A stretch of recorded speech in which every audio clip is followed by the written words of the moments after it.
ये है spectrum modern Indian history की unit 7 era of mass nationalism begins 1919 से लेके 1939। इसके अंदर चैप्टर 15 से लेके चैप्टर 21 तक है। तो अभी हम स्टार्ट कर रहे हैं chapter 15, that is emergence of Gandhi, यानी गांधी का उदय। Towards the end of the First World War, various forces were at work in India and on international scene. After the end of the war, there was a resurgence of nationalist activity in India and in many other colonies in Asia and Africa. The Indian struggle against imperialism took a decisive turn towards a broad-based popular struggle with the emergence of Mohandas Karamchand Gandhi on the Indian political scene.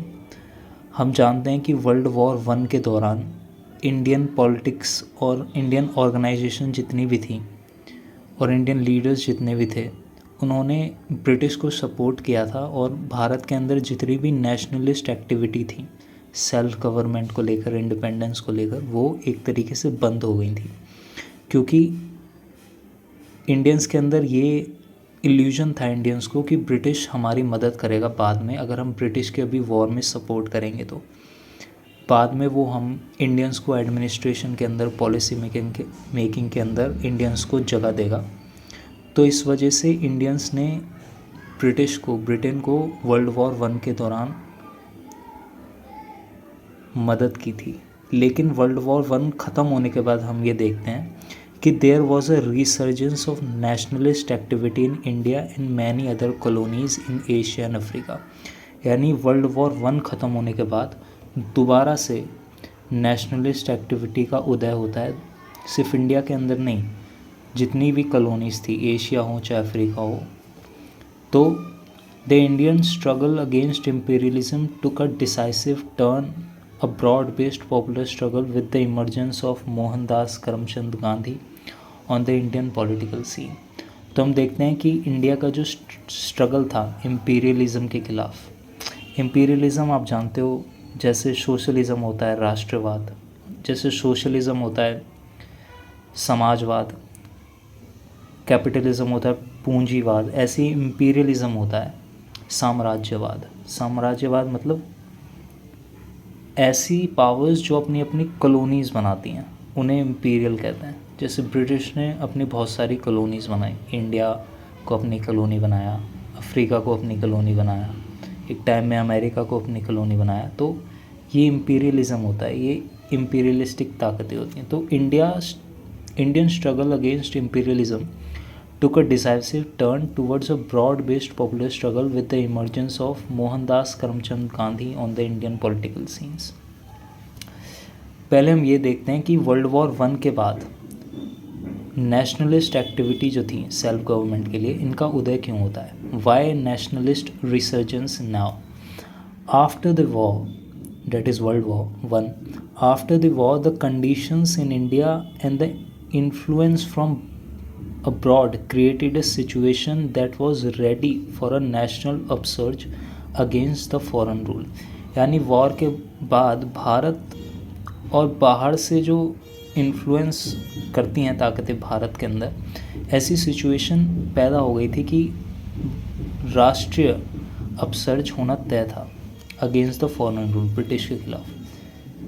Point number 1, post war economic hardships. India contributed in men and money towards the British war efforts. Thousands of Indian men died in the war on various fronts. The food supplies and ammunitions and the armories came from the money raised by by taxing Indians. When the war ended, all sections of the Indian population were experiencing hardships on various fronts। यानी India जो थी उसने contribute किया, चाहे man से हो चाहे money से हो, ब्रिटिश वॉर के लिए उसने कंट्रीब्यूट किया। Thousands of Indian man die at the war for British. जो फूड सप्लाईज थी आर्मी के लिए या युद्ध लड़ने के लिए जो एमिनेशंस थी, गोला बारूद थे, वो इंडियन मनी से ही रेज़ किए गए थे, यानी इंडियंस के ऊपर टैक्स लगाकर जो पैसे रेज़ हुए उन्हीं से फूड सप्लाई और एमिनेशंस आर्मी को वर्ल्ड वॉर वन लड़ने के लिए दिया गया। So when the war ended all section of Indian population were experiencing hardships on various fronts. तो पहले हम इंडस्ट्री की बात करते हैं। First, an increase in prices. अगर हम उद्योग की बात करें तो इन्फ्लेशन हो गया था, प्राइसेस इंक्रीज हो गए थे। Then a recession coupled with a increased foreign investment brought many industries to the brink of closure and loss.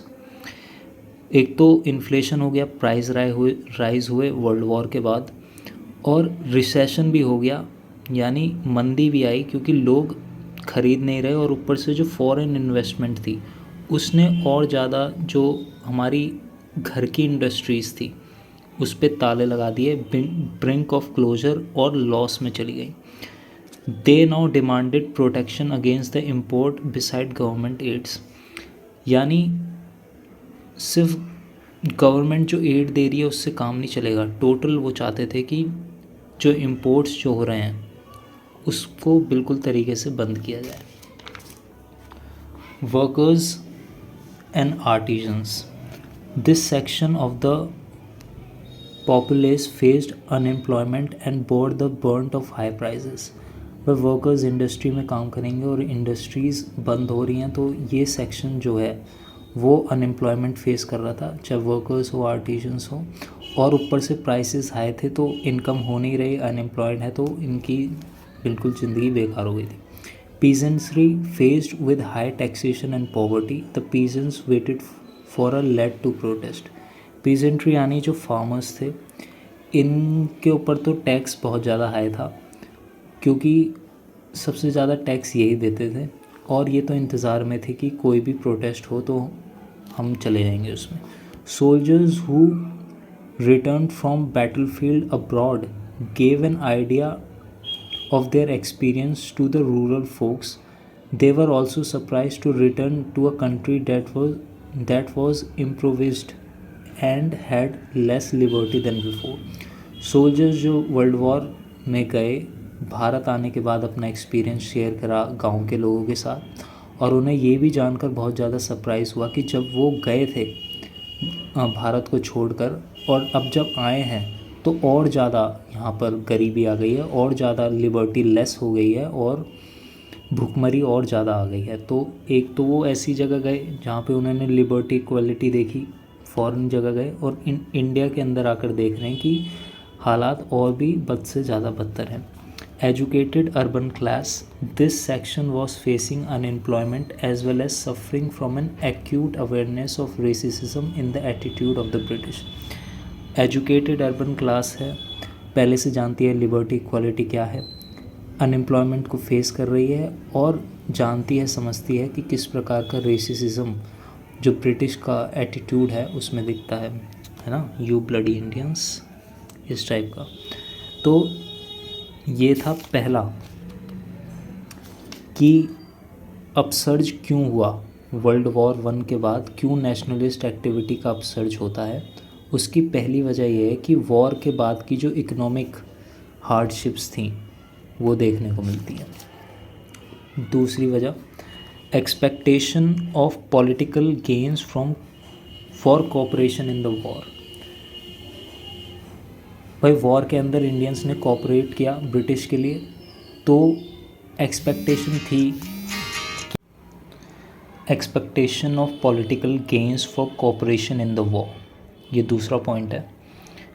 भाई वॉर के अंदर कोऑपरेट किया इंडिया ने ब्रिटिश के लिए, तो अब उनको ये एक्सपेक्टेशन थी कि उनको पॉलिटिकल गेन मिलेगा, यानी उनको लगा था कि एडमिनिस्ट्रेशन के अंदर, पॉलिसी मेकिंग के अंदर इंडियंस को और ज़्यादा पार्टिसिपेट करने का मौका मिलेगा, ऐसी एक्सपेक्टेशन थी उनकी वर्ल्ड वॉर के बाद। तो क्या हुआ देखते हैं। The contribution of Indians to the British war effort was huge though it has gone unacknowledged. भाई कंट्रीब्यूशन तो बहुत ह्यूज था, लेकिन उस पर ध्यान ही नहीं दिया गया, उसको एक्नॉलेज ही नहीं किया गया। Gandhi and most nationalists extended cooperation to the war effort, and a huge number of Indian troops sacrificed their life on the war fronts. So, after the war, there were high expectations of political gains from the British government, and this too contributed toward the change atmosphere in the country. भाई गांधी हो या बाकी सारे राष्ट्रवादी हों, उन्होंने बहुत ज़्यादा efforts दिए। इंडियन ट्रूप्स ने अपनी जान भी गंवाई, इकनॉमिकली भी हमने बहुत सपोर्ट किया। हमको लगा था ब्रिटिश गवर्नमेंट बाद में हमको एक्नॉलेज करेगी, हमारे जो हमने जो सपोर्ट किया उसको एडमिट करेगी, लेकिन ऐसा कुछ भी नहीं हुआ। और जब ब्रिटिश ने उसको नज़रअंदाज किया, अनएक्नॉलेज्ड किया, तो हम देखते हैं कि कंट्री का एटमॉस्फेयर बदलने लगा। तो ये दूसरी वजह थी क्यों नेशनलिस्ट एक्टिविटी का अपसर्ज होता है वर्ल्ड वॉर के बाद। पहली तो ये थी कि इकोनॉमिक हार्डशिप फेस कर रही थी, चाहे इंडस्ट्रीज़ हों, वर्कर्स आर्टिजन्स हो, फार्मर्स पीजेंट्री हो, सोल्जर्स हों, एजुकेटेड अर्बन क्लास हो, हर कोई परेशान हो गया था इकोनॉमिक्स की वजह से। दूसरा, पॉलिटिकल गेंस की उम्मीद थी, कोऑपरेशन किया था वॉर में, लेकिन ऐसा कुछ भी नहीं हुआ। तीसरा, nationalist disillusionment with imperialism world wide, राष्ट्रवादी का मोह भंग हुआ। इम्पीरियलिज्म, दुनिया भर में जो इम्पीरियलिज्म है उसका जो परसेप्शन था वो चेंज हुआ वर्ल्ड वॉर 1 के बाद। कैसे, ये देखते हैं। The allied powers to rally the colonies to their side during the war had promised them an era of democracy and self determination after the war. World war 1 के अंदर जितनी भी एलाइड पावर्स थी, to rally the colonies of their side during the war के दौरान जितनी भी दुश्मन देशों की कॉलोनीज़ थी उनको अपनी साइड करने के लिए उन्होंने ऐसा प्रोपोगेंडा किया कि हम आपको डेमोक्रेसी देंगे, हम आपको अपनी सरकार, सेल्फ गवर्नमेंट बनाने का अधिकार देंगे, सेल्फ डिटर्मिनेशन करने के लिए आपको आज़ादी देंगे। वॉर के बाद, during the war both sides of the war had launched various propaganda to malign each other and expose each other's uncivilised colonial record. World war 1 के दौरान जो दोनों साइड जो थी, जो युद्ध में लड़ रही थी, दोनों साइड्स ने दूसरी साइड्स की कॉलोनी को ये दिखाने की कोशिश की कि ये आपके ऊपर जो राज कर रहे हैं ये बेकार हैं। ऐसा प्रोपोगेंडा चलाया ताकि वो हमारी साइड आ जाएं, या उन कॉलोनीज़ के अंदर विद्रोह डालने की कोशिश की कि इनका कितना अनसिविलाइज्ड कॉलोनियल रिकॉर्ड है। But soon it became clear from the Paris peace conference, लेकिन बाद में जब पेरिस पीस कॉन्फ्रेंस हुआ उसके बाद उनको ये पता चला that soon it became clear from the Paris Peace Conference and other peace treaties that the imperialist power had no intention of losing their hold over the colonies. In fact, they went on to divide the colonies of the vanquished powers among themselves. यानी war के दौरान तो सारी जो powers थी वो ये वादा कर रही थी कि हम आपको सेल्फ डिटर्मिनेशन करने का अधिकार देंगे, वॉर के बाद एरा ऑफ डेमोक्रेसी आएगा, लेकिन ऐसा कुछ हुआ नहीं। वॉर के बाद पेरिस पीस कॉन्फ्रेंस और अदर पीस ट्रीटीज़ के अंदर जो इम्पीरियलिस्ट पावर्स थी उन्होंने अपनी कॉलोनीज़ को आपस में डिवाइड कर दिया, और जो कॉलोनीज़ वैंक्विश्ड हो गई थी, यानी जो आज एक कॉलोनी के अंदर है लेकिन जो उस पर राज कर रहे हैं वो हार गए, अब वो एम्प्टी हो गई है, और जो दूसरे ने उस पर कब्ज़ा कर लिया है अब, तो उन्होंने आपस में उसको डिवाइड कर लिया। All this serve to further erode the myth of the cultural and military superiority of the whites. World war 1 के बाद हम ये भी देखते हैं कि जो कल्चरल और मिलिट्री सुपीरियॉरिटी थी वाइट लोगों की, वो इरोड होती हुई दिखाई दी। As a result the post war period saw a resurgence of militant nationalist activity throughout the Asia and Africa, in Turkey, Egypt, Ireland, Iran, Afghanistan, Burma, Malaya, the Philippines, Indonesia, Indochina, China and Korea। हम ये देखते हैं कि post war के बाद हम militant nationalist यानी उग्र राष्ट्रवाद का हम उदय देखते हैं एशिया के अंदर, अफ्रीका के अंदर और बाकी कॉलोनीज, चाहे तुर्की हो, इजिप्ट हो, आयरलैंड हो, Iran, Afghanistan, Burma, Philippines, Indonesia, Indo China, China Korea, इनके अंदर हम देखते हैं कि मिलिटेंट नेशनलिज्म का उदय होता है। ऐसा क्यों होता है कि क्योंकि जो मिथ थी वर्ल्ड वॉर वन के बाद, जो मिथ थी कि कल्चरल और मिलिटेंट डोमिनेसी, सुपरियॉरिटी ऑफ द ब्रिटिश, वो इरोड होती हुई कहीं ना कहीं दिखाई दी। और हमें ये भी देखने को मिला कि जो कॉलोनीज़ हैं, चाहे कोई भी राज करे, चाहे रशियन राज करें या चाइनीज़ राज करें, जापानीज़ या राज करें हमारे पर, कोई भी राज करे, कोई भी हमको आज़ादी देने वाला नहीं है, क्योंकि सब अपने आप में बांटने में लगे हुए थे कॉलोनीज़ को। कोई भी उनको सेल्फ गवर्नमेंट या डेमोक्रेसी देने के मूड में नहीं था। तो इसलिए नेशनलिस्ट एक्टिविटी का ये उदय होता है। तो ये तीसरा पॉइंट था कि जितने भी राष्ट्रवादी थे, नेशनलिस्ट थे, वो disillusionment with the imperialism world wide, जो दुनिया भर में जो साम्राज्यवादी ताकतें थी उनके प्रति उनका मोह भंग हो गया था। तो ये तीसरा पॉइंट था।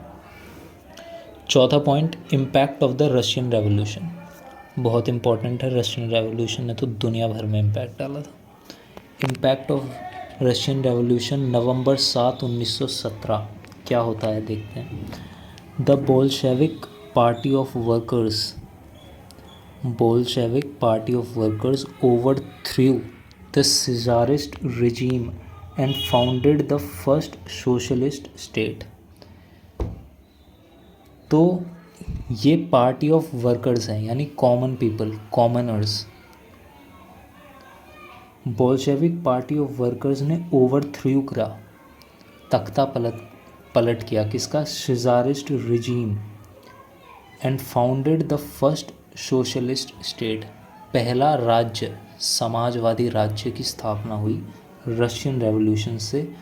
पार्टी ऑफ वर्कर्स, कॉमनर्स की पार्टी ने सिजारिस्ट रिजीम जो था उसका तख्ता पलट किया।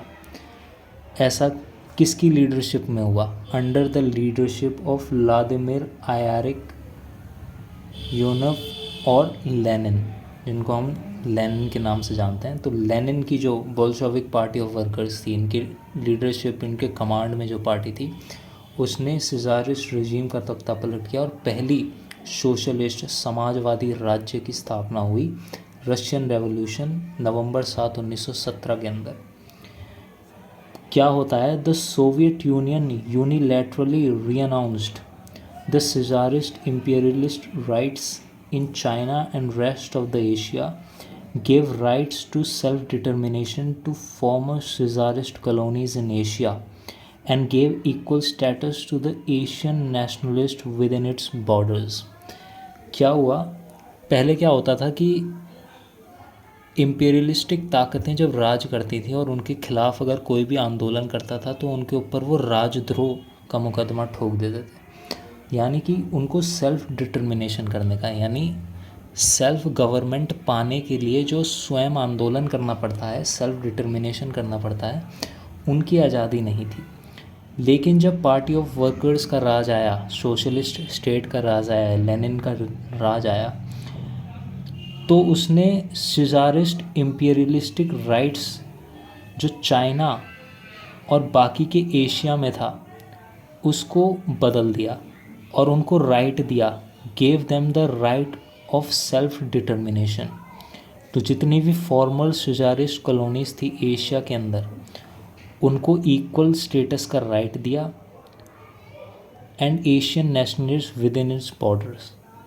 तो ये हम सारा सिनेरियो देखते हैं कि किस तरीके से लेनिन पार्टी ऑफ वर्कर्स ने सिजारिस्ट इम्पीरियलिस्टिक जो रूल था उसको बदला और कैसे सेल्फ डिटर्मिनेशन का राइट दिया। अब राजद्रोह नहीं ठोका जाएगा उन पे, देशद्रोह नहीं ठोका जाएगा।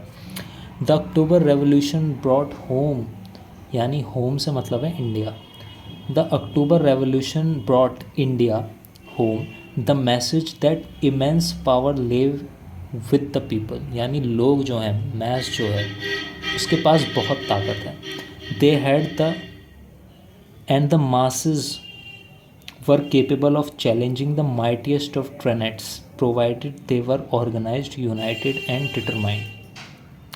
भाई जो वर्कर्स की पार्टी ने किया वहाँ पर, उससे हिंदुस्तान के अंदर भी ये मैसेज आया कि लोग जो हैं उनके पास बहुत ज़्यादा ताकत है, और जो मैस है वो केपेबल है ऑफ चैलेंजिंग कोई भी, कितनी भी शक्तिशाली पावर हो उसको चैलेंज करने का केपेबल है, अगर जो मास है वो ऑर्गेनाइज्ड है, यूनाइटेड है और डिटरमाइंड है, तो ऐसा किया जा सकता है। तो ये कुछ पॉइंट्स थे जिससे हमें ये पता चलता है कि वर्ल्ड वॉर 1 के बाद क्यों नेशनलिस्ट रिसर्जेंस दोबारा से चालू होता है देश के अंदर, क्यों राष्ट्रवादी गतिविधियों का दोबारा से उदय होता है सेल्फ डिटर्मिनेशन के लिए, सेल्फ रूल के लिए। ये कुछ 5 पॉइंट्स थे। इसके बाद हम देखते हैं Montagu Chelmsford reform and the government of India act 1990। Montagu Chelmsford reform, अगर ये याद है, मॉन्टागू की स्टेटमेंट थी एक, उस स्टेटमेंट का रिफॉर्म होता है, और गवर्नमेंट ऑफ इंडिया एक्ट 1990 कैसे बनता है वो हम देखते हैं इसमें। पहले एक बार मैं रिवाइज करा देता हूँ मॉन्टागू ये स्टेटमेंट थी।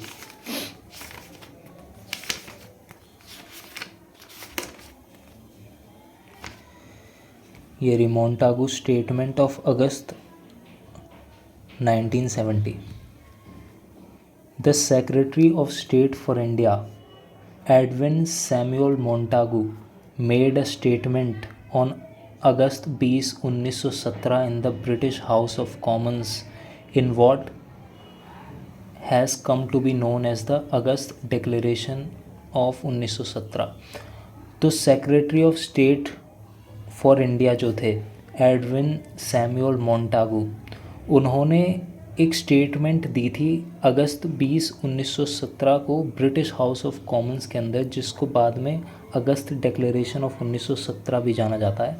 तो स्टेटमेंट क्या थी? स्टेटमेंट ये थी, the government policy is of an increasing participation of Indians in every branch of administration and gradual development of self governing institution with a view to the progressive realization of responsible government in India as an integral part of the British Empire।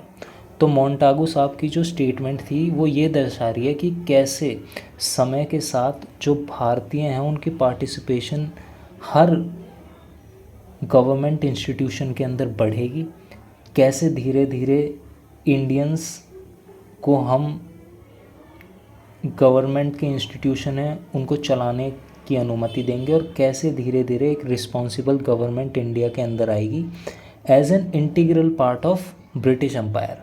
ऐसा नहीं था कि वो आज़ाद हो जाएंगे, वो रहेंगे British के अंदर ही, लेकिन एक रिस्पॉन्सिबल गवर्नमेंट होगी इंडिया की। और ऐसा धीरे धीरे होगा जब हम एडमिनिस्ट्रेशन में या गवर्नमेंट इंस्टीट्यूशंस के अंदर इंडियंस को धीरे धीरे पार्टिसिपेट करवाएंगे। और ऐसा वो खुशी से नहीं करवा रहे, क्योंकि इंडियंस इस लायक होते जा रहे हैं धीरे धीरे। तो ये मोंटागू साहब की ये स्टेटमेंट थी। इसी स्टेटमेंट से आगे फ्यूचर में मोंटागू स्टेटमेंट का रिफॉर्म होता है, उसी से फिर बाद में गवर्नमेंट ऑफ इंडिया एक्ट 1990 बनता है, उसी से बाद में फिर गवर्नमेंट ऑफ इंडिया एक्ट 1935 बनता है, उसी से बाद में फिर इंडियन कॉन्स्टिट्यूशन बनता है। तो बहुत ही इम्पोर्टेंट स्टेटमेंट है ये। तो यही मैं कह रहा था। तो हम वापस आते हैं। तो Montagu Chelmsford reform and the government of India act 1990। तो मोंटागू क्लेम्सफोर्ड ने रिफॉर्म किया उनके अंदर, और गवर्नमेंट ऑफ इंडिया एक्ट 1990 कैसे आता देखिए। The British government not prepared to part with और even share its power with the Indians once again resorted to the policy of carrot and stick. यानी जो ब्रिटिश सरकार है वो इंडिया के साथ अलग होने को तैयार नहीं है, और ना ही अपनी पावर्स इंडियंस के साथ शेयर करने के लिए तैयार है। तो उन्होंने एक और पैतरा निकाला जिसे कहा जाता है resorted to the policy of carrot and stick, यानी कैरेट और लकड़ी और गाजर, carrot and stick. The carrot was represented by the insubstantial Montagu Chelmsford reform. Carrot यहाँ पे Montagu Chelmsford reform को दर्शाता है, while the measures such as Rowlatt Act represented the stick. और जो Rowlatt Act है यहाँ पे ये stick को represent करता है. In the line with the government policy contained in Montagu Statement of August 1917. In the line with the government policy contained in the Montagu Statement of August 1917, the government announced further constitutional reform in July 1918, known as Montagu Chelmsford or Montfort reforms. Based on this, the Government of India Act 1990 was enacted. तो यही हम कह रहे हैं कि carat और stick अपनाया गया, वो ठीक है. कैरेट यहाँ पे है मोंटागू क्लेम्सफोर्ड रिफॉर्म, और रॉलेट एक्ट स्टिक की तरह दर्शाया गया है, क्योंकि ब्रिटिश ना तो इंडियंस के साथ अलग होना चाहते थे और ना ही इंडियंस को पावर शेयर करना चाहते थे, तो उन्होंने एक ऐसा मेजर अपनाया. बाद देखते हैं ये जो गवर्नमेंट पॉलिसीज़ जो थी, जितनी भी सरकारी पॉलिसीज़ थी जो कंटेंड थी, जो सम्मिलित थी मोंटागू स्टेटमेंट ऑफ अगस्त 1917. तो मोंटागू साहब की जो वो स्टेटमेंट थी वो एक विज़न था पूरा. उस स्टेटमेंट के अंदर जो गवर्नमेंट पॉलिसीज़ थी उनको फर्दर कॉन्स्टिट्यूशनली रिफॉर्म किया गया. Government announced further constitutional reform in July 1918, और इन्हीं को कहा जाता है नोन एज मोंटागू क्लेम्सफोर्ड और मोंटफोर्ड रिफॉर्म्स. और इन्हीं मोंटफोर्ड रिफॉर्म्स या मोंटागू क्लेम्सफोर्ड रिफॉर्म के बेसिस पे बाद में based on these reforms the government of India act 1919 was enacted. ठीक है, तो हम मेन फीचर्स देख लेते हैं इस रिफॉर्म्स के क्या थे. मोंटफोर्ड रिफॉर्म्स, इसके जो मेन फीचर्स क्या हैं वो देख लेते हैं. The main features of Montford reforms are given as follows.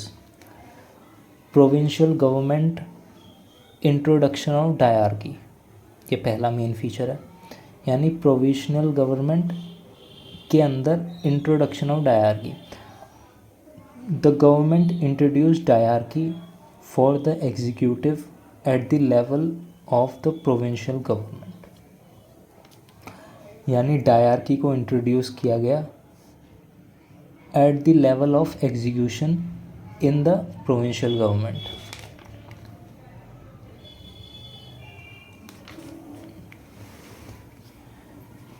Executive dyarchy that is rule of two executive. Dyarchy होती क्या है वो देख लेते हैं.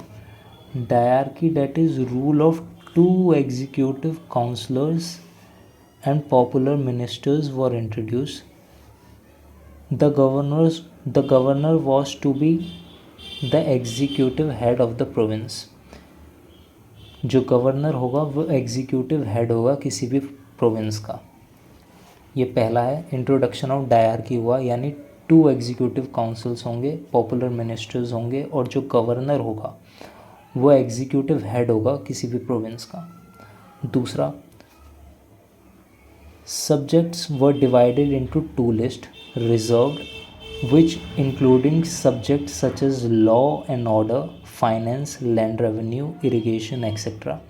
यानी जितने भी मुद्दे हैं, जितने भी सब्जेक्ट्स हैं वो दो लिस्ट के अंदर डिवाइडेड किए गए. अभी तो तीन लिस्ट के अंदर डिवाइडेड हैं गवर्नमेंट ऑफ इंडिया के अंदर, स्टेट लिस्ट, यूनियन लिस्ट और कॉन्करेंट लिस्ट, है ना.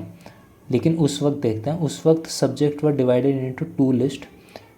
रिजर्व्ड, जिसके अंदर क्या क्या इंक्लूड किया गया, subject such as reserved, subject such as law and order, finance, land revenue, irrigation etcetera, ये सारे रिजर्व्ड के अंदर डाले गए, रिजर्व्ड लिस्ट के अंदर डाले गए.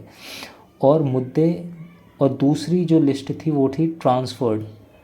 ठीक है, रिजर्व्ड एक और दूसरी ट्रांसफर्ड के अंदर डाले गए subject such as education, health, local government, industry, agriculture, exercise, etc. So the reserved subjects were to be administered by the governor through his executive council of bureaucrats. तो जो लिस्ट के अंदर जो सब्जेक्ट हैं उनको गवर्नर एडमिनिस्टर करेगा with the help of executive council of bureaucrats, ठीक है।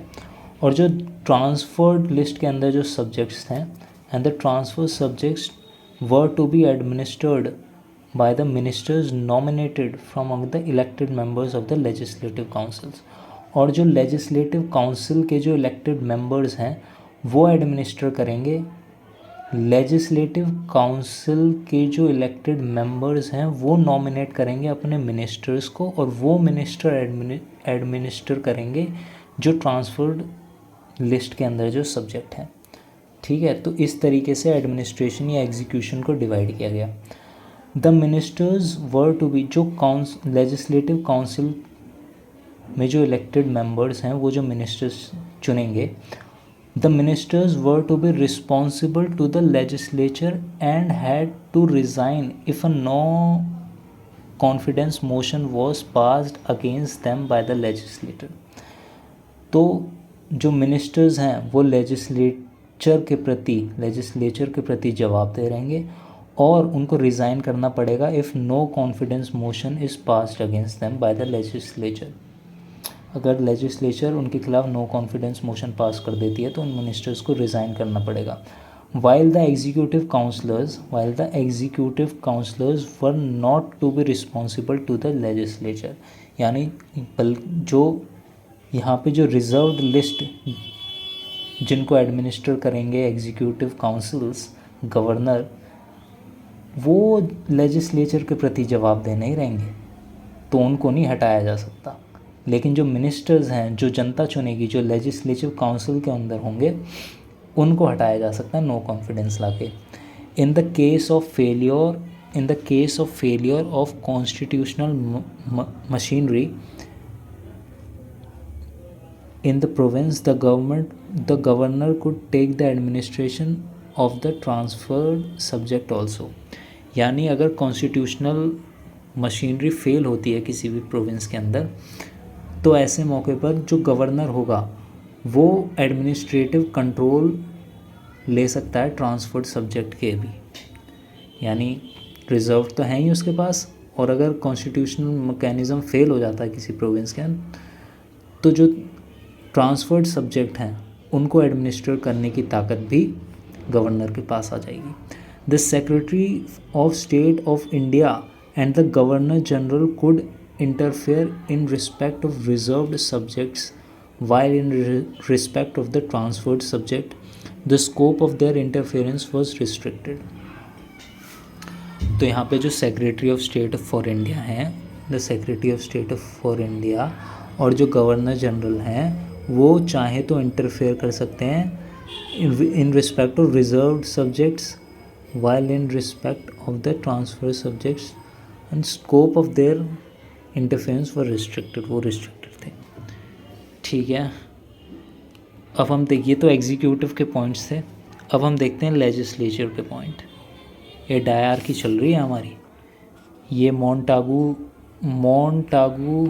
क्लेम्सफोर्ड रिफॉर्म्स जो हैं, जिसके बेसिस पे बाद में जाके गवर्नमेंट ऑफ इंडिया एक्ट 1990 बनेगा, उसके मेन फीचर्स देख रहे हैं उस रिफॉर्म के। तो पहला तो ये इंट्रोडक्शन ऑफ डायरकी है, तो एग्जीक्यूटिव लेवल पे तो ये होगा। अब देखते हैं लेजिस्लेचर लेवल पे क्या होने वाला है। हम पढ़ रहे हैं मॉन्टफोर्ड रिफॉर्म्स, जो बाद में जाकर शेप लेते हैं गवर्नमेंट ऑफ इंडिया एक्ट 1990। हम जानते हैं कि जो रिफॉर्म्स हैं वो 2 लेवल पे हैं। हम जानते हैं कि जैसे एक स्टेट गवर्नमेंट होती है और एक सेंट्रल गवर्नमेंट होती है, ऐसे ही उस टाइम पे सेंट्रल गवर्नमेंट थी और प्रोविंशियल गवर्नमेंट थी। और प्रोविंशियल गवर्नमेंट के अंदर एक एग्जीक्यूटिव हो गया, एक लेजिस्लेचर हो गया। ऐसी सेंट्रल गवर्नमेंट के अंदर एक एग्जीक्यूटिव हो गया, एक लेजिस्लेचर हो गया। तो हमने पहले पॉइंट के अंदर देखा जो प्रोविंशियल गवर्नमेंट है उसके अंदर, यानी जो प्रोविंशियल गवर्नमेंट है यानी स्टेट गवर्नमेंट है, एक तरीके से जो प्रोविंशियल गवर्नमेंट है उसके अंदर डायरकी को इंट्रोड्यूस किया गया। डायरकी से मतलब है कि जो एग्जीक्यूटिव होगा ना, हम 2 पॉइंट्स पढ़ेंगे यहाँ पे, एक प्रोविंशियल गवर्नमेंट के अंदर एक एग्जीक्यूटिव और एक लेजिस्लेचर, इन 2 पॉइंट्स को पढ़ेंगे। तो डायरकी के अंदर, प्रोविंशियल गवर्नमेंट के अंदर 2 एग्जीक्यूटिव काउंसिल को इंट्रोड्यूस किया गया, यानी 2 हेड होंगे एग्जीक्यूटिव के। एक तो गवर्नर जो है वो executive head of the province हो गया, और बाकी 2 एग्जीक्यूटिव काउंसलर्स और होंगे। ठीक है, तो पावर्स को डिवाइड कर दिया गया, एक तो गवर्नर के बीच में डिवाइड कर दिया गया, और दूसरा हमारी जो मिनिस्टर्स हैं उनमें डिवाइड कर दिया गया। ठीक है, तो अभी हम लेजिस्लेचर को देखते हैं। एग्जीक्यूटिव हमने पढ़ लिया, 2 लिस्ट बना दी थी इसमें, रिजर्व्ड और ट्रांसफर्ड। ठीक है, अब हम लेजिस्लेचर को देखते हैं, प्रोविंशियल गवर्नमेंट की लेजिस्लेचर को देखते हैं।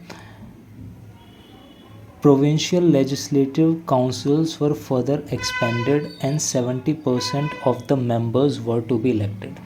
जो प्रोविंशियल लेजिस्लेटिव काउंसिल्स थी उसको एक्सपेंड कर दिया गया था, और 70% जो उसके मेंबर्स हैं वो इलेक्ट होकर आएंगे लोगों से। The system of communal and class electorates were further consolidated, यानी जो वोट देना और इलेक्टोरेट्स के ज़रिए अपना चुनना, उसको और ज़्यादा तरीके से गहरा किया गया। अभी ये नई प्रक्रिया थी भारत में, तो इसको और मजबूत किया गया। Women were also given the right to vote, महिलाओं को भी, जो कुछ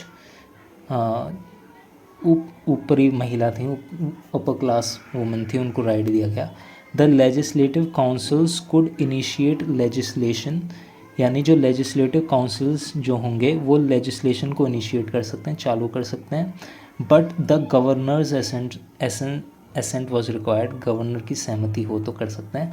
the governor could veto bills and issue ordinance, तो गवर्नर के पास भी, जैसे प्रेसिडेंट के पास होती है इसी गवर्नर के पास है। जैसे प्रेसिडेंट पे तो स्टेट पे होती है, गवर्नर पे प्रेसिडेंट पे तो सेंट्रल लेवल पे होती है, गवर्नर पे स्टेट पे होती है। तो उसी प्रकार से governor veto bills and issue ordinance. The legislative councils could reject the budget but the governor could restore it if necessary. तो लेजिस्लेटिव काउंसिल्स चाहे तो बजट को रिजेक्ट कर सकते हैं, लेकिन गवर्नर के पास इतनी ताकत रहेगी कि वो दोबारा रिस्टोर कर सकता है अगर ज़रूरत हुई तो। The legislators enjoyed freedom of speech, तो जो चुन कर आएंगे कम से कम उन्हें तो पूरी आज़ादी होगी बोलने की। तो ये प्रोविंशियल गवर्नमेंट थी, प्रोविंशियल गवर्नमेंट थी, जिसके अंदर डायरकी को इंट्रोड्यूस किया गया। लेजिस्लेचर एग्जीक्यूटिव का हमने देखा, 2 एग्जीक्यूटिव काउंसिल्स होंगे और पॉपुलर मिनिस्टर्स होंगे। गवर्नर जो होगा एग्जीक्यूटिव हेड होगा। सब्जेक्ट्स को रिजर्व्ड और ट्रांसफर्ड में डिवाइड किया गया। रिजर्व्ड के जो अधिकार होंगे, रिजर्व्ड लिस्ट के जो अधिकार होंगे, उसके अंदर आएगा law and order, finance, land revenue, irrigation, और गवर्नर इसके ऊपर कंट्रोल करेगा, उसको एडमिनिस्टर करेगा along with his executive council of bureaucrats, और वो लेजिस्लेचर के प्रति जवाबदेह नहीं रहेगा। और दूसरे जो ट्रांसफर्ड सब्जेक्ट्स थे, जिसके अंदर ट्रांसफर्ड लिस्ट के अंदर जो सब्जेक्ट्स थे, जिसके अंदर education, health, local government, industry, agriculture, exercise etcetera आता है, वो जो इलेक्टेड मेंबर्स होंगे लेजिस्लेटिव काउंसिल्स के, उनके जो मिनिस्टर्स होंगे नॉमिनेटेड, वो उनको एडमिनिस्टर करेंगे और वो लेजिस्लेटिव काउंसिल के प्रति जवाबदेह रहेंगे। ठीक है, तो ये सब चीज़ें हमने देखी, हमने लेजिस्लेचर देखा। अब हम आते हैं सेंट्रल गवर्नमेंट के लेवल पे। जैसे कि हम जानते हैं रिफॉर्म मैंने बता दिया, प्रोविंशियल सेंट्रल, तो प्रोविंशियल हो गया। अब हम सेंट्रल गवर्नमेंट पे आते हैं। Central government still without responsible government, तो कोई सरकार नहीं बनी थी सेंट्रल लेवल पे। No responsible government was envisaged in the act for the government at the all India level, तो कोई रिस्पॉन्सिबल गवर्नमेंट नहीं बनाई गई ऑल इंडिया लेवल पे। तो मेन पॉइंट्स हम देख लेते हैं क्या है। तो जो एग्जीक्यूटिव है, the governor general was to be the chief executive authority, तो जो गवर्नर जनरल होंगे इंडिया के, वो चीफ एग्जीक्यूटिव अथॉरिटी होगा सेंट्रल लेवल पे। There were to be 2 list for the administration, administrate करने के लिए 2 लिस्ट होंगी, सेंट्रल एंड द प्रोविंशियल, ये हमने देख लिया। The governor general retain full control over the reserved subjects in the province, तो किसी भी प्रोविंस के अंदर जो रिजर्व्ड सब्जेक्ट होंगे उनके ऊपर पूरा कंट्रोल किसका होगा, गवर्नर जनरल का होगा। The governor general could restore cuts in the grants, certify bills rejected by the central legislator and issue ordinance, यानी जो सेंट्रल लेजिस्लेटर जो बिल रिजेक्ट कर देगी उनको दोबारा सर्टिफाई कर सकते हैं, रिस्टोर कर सकते हैं, ऑर्डर को इशू ऑर्डिनेंस कर सकते हैं, तो गवर्नर जनरल की ये ताकत रहेगी। तो एग्जीक्यूटिव लेवल पे हमने देखा। अब हम लेजिस्लेचर के अंदर देखते हैं। अब bicameral arrangement was introduced. Bicameral हम लोग जानते हैं लोकसभा जैसे विधानसभा और विधान परिषद होता है जैसे यूपी के अंदर है, ऐसी bicameral arrangement was introduced. The lower house और द सेंट्रल लेजिस्लेटिव असेंबली, जो लोअर हाउस, ये सेंट्रल लेवल पे हो रहा है सब कुछ, तो जैसे लोअर हाउस है या सेंट्रल लेजिस्लेटिव असेंबली है, could consist of 145 members, 41 nominated, 104 elected, उसके अंदर 52 general, 30 Muslims, 2 Sikhs, 20 specials. And the upper house, by cameral arrangement है ना, एक तो लोअर हाउस हो गया सेंट्रल लेजिस्लेटिव असेंबली और दूसरा अपर हाउस है, और द काउंसिल ऑफ स्टेट, जैसे आज हम राज्यसभा कहते हैं, council of states would have 60 members of which 26 were to be nominated, 26 nominated होंगे, and 34 to be elected, 20 generals, 30 Muslims, 3 Europeans and 1 Sikh as per the figure given by the Subhash Kashyap. तो हम देखते हैं कि लेजिस्लेचर के अंदर सेंट्रल लेवल पर bye cameral arrangements बिठाए गए, जिसमें लोअर हाउस या सेंट्रल लेजिस्लेटिव असेंबली है जिसके अंदर 145 मेंबर्स होंगे, और दूसरा अपर हाउस है या काउंसिल ऑफ स्टेट हैं जिसके अंदर 60 मेंबर्स होंगे। ठीक है। The council of state had a tenure, तो जो लोअर हाउस जो है, जो अपर हाउस है, द काउंसिल ऑफ स्टेट है, had a tenure of 5 years and had only male members. ठीक है। जो अपर हाउस है, काउंसिल ऑफ स्टेट है, उनका टेन्योर जो इसमें चुन कर आएंगे वो 5 साल के लिए चुन कर आएंगे और इसमें ओनली मेल मेंबर्स होंगे। While the central legislative assembly और जो लोअर हाउस है उसका टेन्योर सिर्फ 3 years का होगा। तीसरा point, the legislators could ask questions and supplementaries, pass adjournment motions and vote a part of the budget, but 75% of the budget was still not votable. यानी जो लेजिस्लेचर्स होंगे वो क्वेश्चंस पूछ सकते हैं, सप्लीमेंट्रीज आस्क कर सकते हैं, एडजॉर्नमेंट मोशन कर सकते हैं pass, vote a part of the budget, कितना, सिर्फ 25 पार्ट ऑफ द बजट जो है उस पर वोट कर सकते हैं, क्योंकि बाकी का 75% of the budget was still not votable. ठीक है। Some Indians found their way into important committees and including finance, जो कुछ भारतीय जो थे वो इम्पोर्टेंट कम्युनिटीज़ के अंदर आ गए थे, अपनी जगह बना ली थी, जैसे कि फाइनेंस हो गया, डिफेंस हो गया, है ना, इसमें फाइनेंस का ही जिक्र किया गया है पर डिफेंस भी एक। तो तीसरा हम पॉइंट देखते हैं, on the home government in Britain front, the government of India act 1919 made an important change. The secretary for state for India was henceforth to be paid out of the British exchequer. तो हम ये देखते हैं कि जो secretary of state for India है उसको British पे करेगी, ना कि इंडियन टैक्सेस से उसको पे करा जाएगा। तो ये गवर्नमेंट ऑफ इंडिया एक्ट 1990 में ये इम्पोर्टेंट चेंज हमें देखने को मिलता है होम गवर्नमेंट ब्रिटिश फ्रंट पर। ये तो बहुत अच्छी बात है। अब हम देखते हैं ड्रॉबैक्स क्या थे। Drawbacks of Montford reforms. The reform had many drawbacks. Number 1, franchisee was very limited. The electorate was extended to some 1.5 millions for the central legislature, while the population of India was around 260 millions as per one estimate. तो ये सब जो चल रहा है वो बहुत ही limited section of population के साथ चल रहा है सेंट्रल लेजिस्लेचर के अंदर. 500,000 मान लो और इंडियन पॉपुलेशन 260 मिलियन है, तो वेरी लिमिटेड स्कोप है.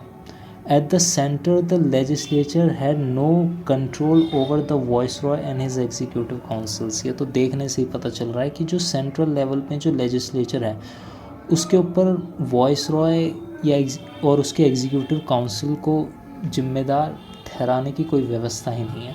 Division of subjects was not satisfactory at the centre. Allocation of seat for central legislature to the province was based on importance of provinces, for instance Punjab military importance on Bombay's commercial importance. तो ये कुछ drawbacks थे इस reforms के. Eight the level और भी है, at the level of provinces division of subjects and parallel administration of 2 parts was irrational and hence unworkable. Subjects like irrigation, finance, police, press and justice were reserved. भाई जब तक आप irrigation, finance, police, press, justice इनके ऊपर Indians को participate करने का मौका नहीं दोगे, उनको रिजर्व्ड कर दोगे, तो फिर काय बात की सरकार. Eight the level of province division of subjects, जो सब्जेक्ट्स का डिवीज़न किया, and parallel administration of 2 parts were irrational and hence unworkable. काम नहीं करेगी. Subjects like irrigation, finance, police, press and justice were reserved. The provincial ministers, जो provincial ministers थे जो कि चुन कर आते हैं legislative councils के through, had no control over finance and over the bureaucrats. This would lead to constant friction between the two. Ministers were often not consulted on important matters too. In fact, they could be overruled by the governor on any matter that the latter considered special. बिल्कुल, ये तो बिल्कुल ही व्यवस्था देखने से ही पता चल रहा है कि मिनिस्टर्स जो यहाँ पर हम कह रहे थे ना कि elected members of the state council अपना मिनिस्टर नॉमिनेट करेंगे और वो सिर्फ और सिर्फ ट्रांसफर्ड सब्जेक्ट को देख पाएगा, रिजर्व्ड को तो देख ही नहीं पाएगा. और सबसे ज़्यादा इंपॉर्टेंट मुद्दे जो हैं वो जानबूझकर ब्रिटिश ने इसी के अंदर डाले. लॉ ऑर्डर नहीं देख पाएगा, पैसे नहीं देख पाएगा, लैंड रेवेन्यू टैक्सेशन नहीं देख पाएगा, खेती बाड़ी नहीं देख पाएगा, तो वो मिनिस्टर चुनकर करेगा क्या. तो ministers were not often consulted on important matters.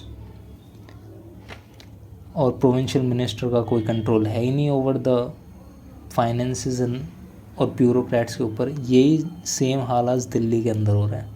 न ब्यूरोक्रेट्स हैं हाथ में, न पुलिस है हाथ में. ठीक है, तो इसी के साथ हम ड्रॉबैक्स को कंप्लीट करते हैं. उसी के साथ कुछ ये स्टेटमेंट हैं जो ली गई हैं मॉन्टफोर्ट रिफॉर्म्स के चलते चलते, इनको एक बार और रीड कर लेते हैं.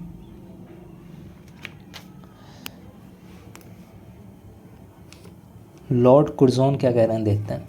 When the cabinet used the expression ultimate self government they probably contemplated an intervening period of 500 years.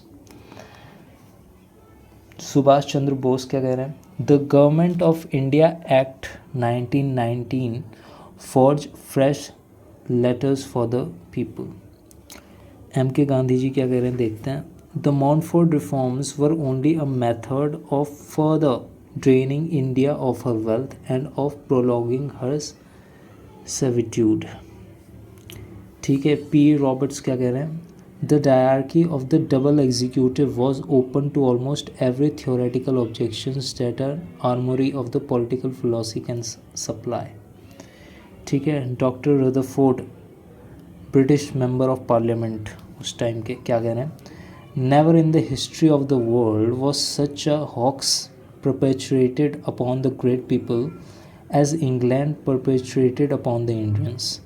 When in return for India's invaluable service during the war, we gave to the Indian nation such as discreditable, disgraceful, undemocratic monarchical constitution।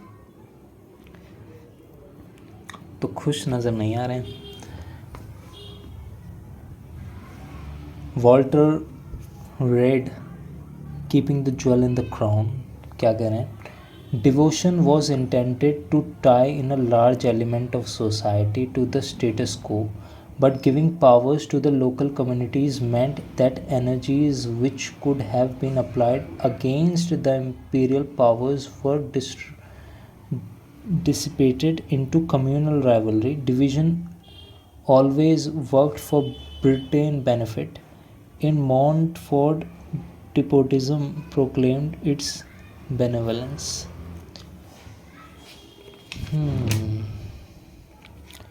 तो कुछ drawbacks थे, कुछ statements हैं। कांग्रेस का reaction देख लेते हैं उस time. The Congress met in a special session in August 1918 at Bombay under Hasan Imam's presidency and declared the reform to be disappointing and unsatisfactory and demanded effective self government instead.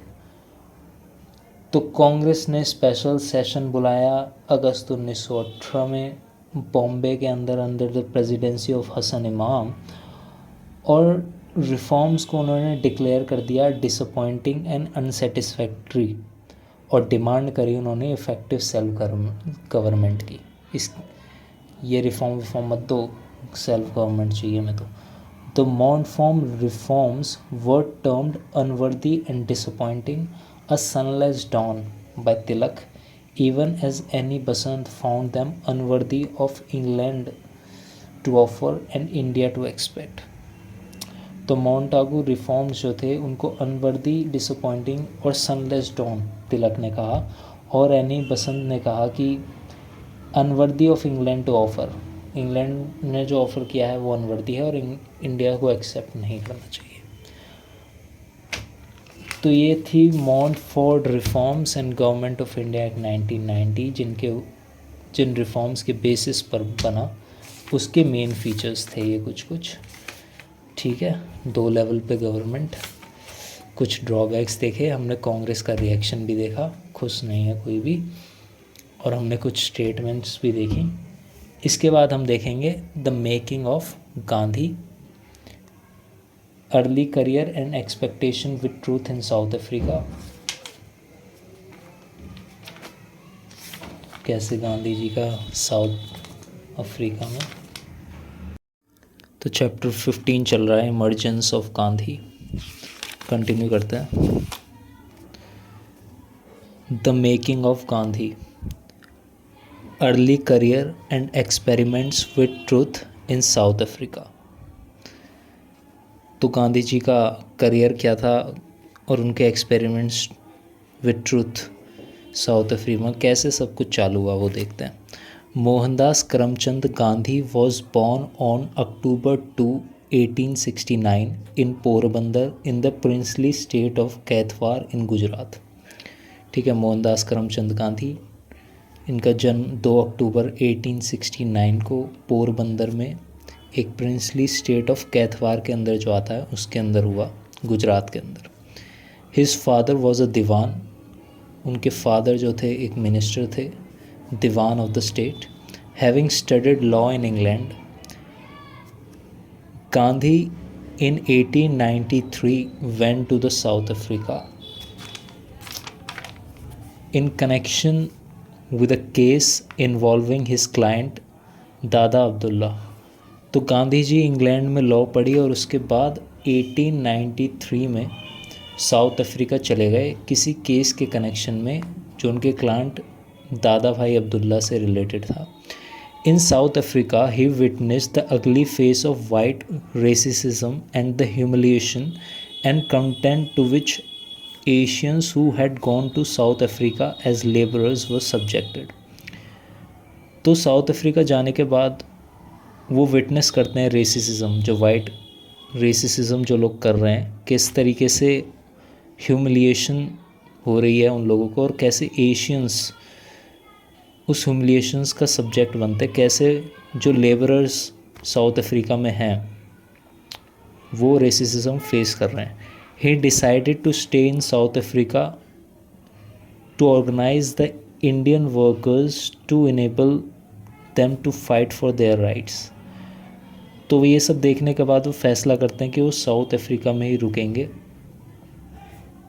To organise the Indian workers, उन्होंने Indian workers को organise किया और उनको enable किया, इस लायक बनाया कि वो अपने राइट्स के लिए, अपने अधिकारों के लिए लड़ सकें.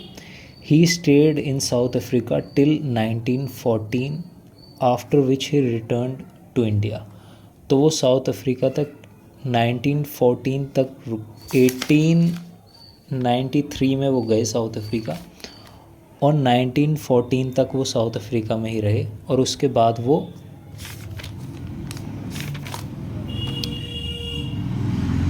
जनवरी 1915 में इंडिया को वापस आ जाते हैं. तो लॉ पढ़ने के लिए इंग्लैंड गए, फिर वहाँ से साउथ अफ्रीका चले गए. ठीक है, और 1914 तक साउथ अफ्रीका में ही रहे. तो the Indians in South Africa considered of 3 categories. South Africa के अंदर जो इंडियंस थे वो 3 कैटेगरीज में थे. 1 the indentured Indian labours. Indentured से यहाँ से मतलब है contractual labours. Time bound manner के अंदर किसी को लेबर कॉन्ट्रैक्ट पे लिया जाता है, रूल्स होते हैं उसके, है ना, उन रूल्स को फॉलो करना होता है, तो ये इंडेंचर्ड लेबर कहलाते हैं. तो 3 टाइप के इंडियंस थे, 3 कैटेगरी को इंडियंस थे साउथ अफ्रीका के अंदर. 1 द इंडेंचर्ड इंडियन लेबर्स, जो कि ज़्यादातर मेनली फ्रॉम साउथ इंडिया से थे, who had migrated to South Africa after 1890 to work on sugar plantation. तो साउथ इंडियन जो थे कुछ वर्कर्स वो 1890 के बाद शुगर प्लांटेशन में काम करने के लिए साउथ अफ्रीका माइग्रेट हो गए थे. तो वो कुछ इंडेंचर्ड इंडियन लेबर्स थे. दूसरे कैटेगरी के जो इंडियंस थे वो मर्चेंट्स थे, mostly Memon Muslims who had followed the laborers. And third, the ex-indentured laborers who had settled down with their children in South Africa after the expiration of their contracts. तो तीसरे category के जो Indians थे वो वही indentured labours थे जिनका contract ख़त्म होने के बाद वो अपने बीवी बच्चों के साथ, फैमिली के साथ साउथ अफ्रीका ही में ही बस गए, वो इंडिया वापस ही नहीं आए. तो ये 3 कैटेगरी के इंडियंस थे साउथ अफ्रीका के अंदर. These Indians were mostly illiterate and had little और नो नॉलेज ऑफ इंग्लिश. ज़्यादातर ये अनपढ़ थे और बहुत ही कम या नामात्र के बराबर इन्हें इंग्लिश आती थी. They accepted racial discrimination as a part of their daily existence. जो रंग भेदी, नस्ल भेदी जो डिस्क्रिमिनेशन हो रहा था उन्होंने वह एक्सेप्ट कर लिया था और वह रोज़मर्रा की ज़िंदगी का हिस्सा बन गया था उनका. These Indian migrants had to suffer many disabilities. They were denied the right to vote. They could reside only in the prescribed locations which were insanitary and congested. In some colonies, Asians and Africans could not stay out of doors after 9 p.m. nor could they use public footpaths. तो किस तरीके का discrimination वहाँ पे Indian migrants को जो India से गए थे उन्हें फेस करना पड़ रहा था. राइट टू वोट को डिनाई कर दिया गया था. उनके लिए अलग से कॉलोनीज़ बसाई गई थी, बस्तियाँ बसाई गई थी जो कि बहुत ही ज़्यादा कंजेस्टेड थी और सैनिटरी नहीं थी, बिल्कुल भी गंदी कॉलोनियाँ थी, वो गंदी बस्तियाँ थी. और यहाँ तक कि कुछ कॉलोनीज़ में एशियन और अफ्रीकन्स, उनको 9 बजे के बाद घर से बाहर जाना, पब्लिक फुटपाथ, ये सब अलाउ करना ही मना था. तो इस तरीके का कुछ भेदभाव साउथ अफ्रीका में उस टाइम हो रहा था जब गांधी जी गए वहाँ पर 1893 में. अब हम देखते हैं मॉडरेट फेज़ ऑफ स्ट्रगल 1894 से लेके 1904 के बीच में. तो मॉडरेट फेज़ जो है स्ट्रगल का साउथ अफ्रीका के अंदर, गांधी जी क्या करते हैं, during this phase Gandhi relied on sending petitions and memorials to the authorities in South Africa and in Britain hoping that once the authorities were informed of the plight of the Indians, they would take sincere steps to redress their grievances, as the Indians were after all British subjects. तो गांधी जी ने इस moderate face में क्या करा, petitions और memorials भेजे जो authorities थी साउथ अफ्रीका के अंदर और ब्रिटेन के अंदर, ये सोच कर कि जो अथॉरिटीज़ हैं अगर उनको अवगत कराया जाएगा जो इंडियंस के हालात हैं तो शायद वो कोई सिंसियर स्टेप लें उनकी प्रॉब्लम्स, इनके ग्रीवियंसेस को रिड्रेस करने का, क्योंकि आफ्टर ऑल इंडियंस की सरकार जो थी वो ब्रिटिश सरकार ही थी, तो सरकार का कर्तव्य होता है उनकी ओर देखना। तो उनको लगा कि पेटिशंस और मेमोरियल्स भेजने से हमारी समस्या का निदान हो जाएगा, लेकिन ऐसा कुछ होता हुआ दिखेगा नहीं।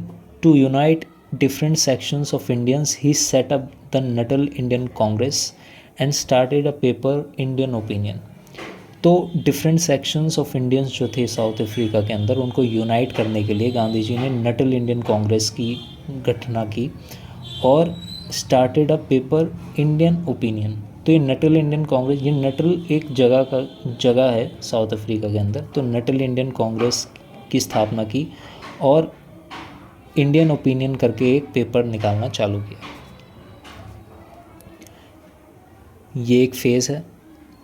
दूसरा फेज़ देखते हैं, फेज़ ऑफ पैसिव रेजिस्टेंस और सत्याग्रह 1906 से लेके 1914, और 1914 के बाद 1915 में गांधी जी भारत वापस आ जाते हैं। तो ये जो सेकंड फेज़ है साउथ अफ्रीका के अंदर, यही सत्याग्रह है, यही पैसिव रेजिस्टेंस है। देखते हैं क्या है।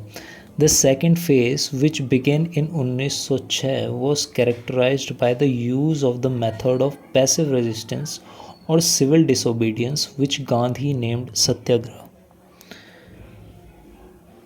तो 1906 के अंदर ये जो दूसरा फेज़ चालू होता है, इसमें गांधी जी यूज़ करते हैं passive resistance, not active, passive resistance या डिसोबे करना, डिसओबीडियंस, सिविल यानी लोक असहयोग, विच गांधी नेम्ड सत्याग्रह, जिसको सत्याग्रह नाम दिया गया।